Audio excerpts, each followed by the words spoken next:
Hello friends, welcome back to my channel Meerapal 44। আমার চ্যানেলে সবাইকে অনেক অনেক ভালোবাসার সঙ্গে স্বাগত। চলে এসেছি একটা নতুন রেসিপি নিয়ে। প্লিজ পারলে পুরো ভিডিওটা দেখো আর ভালো লাগলে একটা লাইক কমেন্ট করে দিও। আজকে এসেছি ইউপির একটা বিখ্যাত রেসিপি নিয়ে, যেটা ইউপির বিয়ে বলো বা যে কোনো অনুষ্ঠানে বলো এই সবজিটা বানিয়ে থাকে তারা। এটা হচ্ছে মাটাকে আলু। তো আমার কাছে সেই প্রপার একদম যে মাঠা সেটা নেই বা ছাঁচ নেই, তাই আমি দই দিয়ে এটাকে বানাচ্ছি। দইটা আমি ভালো করে ফাটিয়ে নিয়েছি। কড়াইতে দিয়ে দিচ্ছি জিরে, কেসরি মেথি আর একটু হিং ফোড়নে দিলাম এটা। আর দিয়ে দিচ্ছি হচ্ছে একটা লঙ্কা। এর মধ্যে দিয়ে দিচ্ছি হচ্ছে একটু টমেটো গ্রেট করে নিয়েছি। টমেটোটা একটু ভেজে নিলাম। টমেটো থেকে তেল ছাড়তেই হচ্ছে দিয়ে দেবো হলুদ আর লবণ। এর মধ্যে লঙ্কার গুঁড়ো দেওয়া যেতে পারে, আরও ধনের গুঁড়ো, জিরের গুঁড়ো, সব রকম মশলা অ্যাড করা যেতে পারে।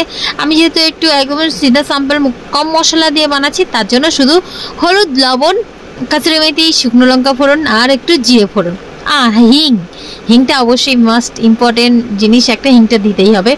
তো দিয়ে দিয়েছি সব কিছু। ভালো করে এটা কষিয়ে নেবো অল্প একটু জল দিয়ে, যাতে মশলাটা পুড়ে না যায়। তারপর মশলাটা হয়ে গেলে এখানে আলু সেদ্ধ করে নিয়েছি। আলুগুলো আমি হাত দিয়েই এভাবে ভেঙে নিচ্ছি। পুরো একদম ম্যাশ করবো না, একটু মানে গোটা গোটা থাকবে আলুগুলো, সেরকমভাবেই তো ম্যাশ করে নিয়েছি হাত দিয়েই। আর এবার দিয়ে দেবো হচ্ছে আলুগুলো মশলাটার মধ্যে। আর এবার একটু মশলাটার মধ্যে ভালো করে ওটাকে মিক্স করে নেব। আর দিয়ে দিচ্ছি হচ্ছে একটু কুচানো কাঁচা লঙ্কা, একটুখানি ঝালের জন্য। লঙ্কার গুঁড়ো অ্যাভয়েড করেছি, লঙ্কার গুঁড়ো দিলে খুব সুন্দর একটা কালার আসতো, দারুণ কালার। আর এই যে সব কিছু দিয়ে এবার একসঙ্গে একটু আলুটাকে কষিয়ে নেব। আর এর মধ্যে একটুখানি ওই যে দইটা যে ফাটিয়ে নিয়েছিলাম, একটুখানি জল দিয়ে দিচ্ছি উপরের, এই যে সামান্য অল্প।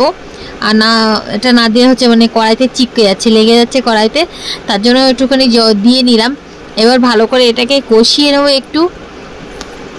আর এই সবজিটা হচ্ছে শিবানী কুমারী, মানে শিবানী কুমারী অফিসিয়াল, সবাই চেনো, সবাই ওকে শিবানীকে, ওর ফেভারিট সবজি। ওর ভিডিও দেখেই এই সবজিটা আমার মানে এত ইন্টারেস্ট হয়েছিল যে এই সবজিটা আমি একটু বানিয়ে দেখি কেমন লাগে।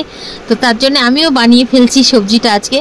তো আমি আমার মতো করে বানাচ্ছি, ইউটিউবে সার্চ করে দেখেছি অনেক রেসিপি, যে যার মতো মানে কিছু কিছু কিছু জিনিস আছে যেগুলো সেম, সেগুলো তো লাগবেই, যেমন দই, আলু, হিং, জিরা ফোড়ন, এগুলো।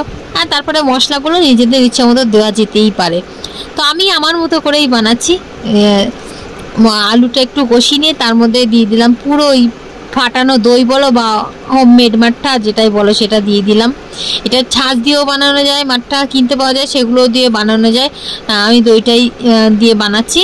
হয়ে গেছে, প্রায় ফুটে এসেছে। আর এটা মানে রুম টেম্পারেচারে রেখে দইটা ঠান্ডা করতে হবে, ফ্রিজ থেকে বের করে দিলেই মানে দইটা ফেটে যাবে। তো রেডি হয়ে গেছে আমার মাটাকে আলু।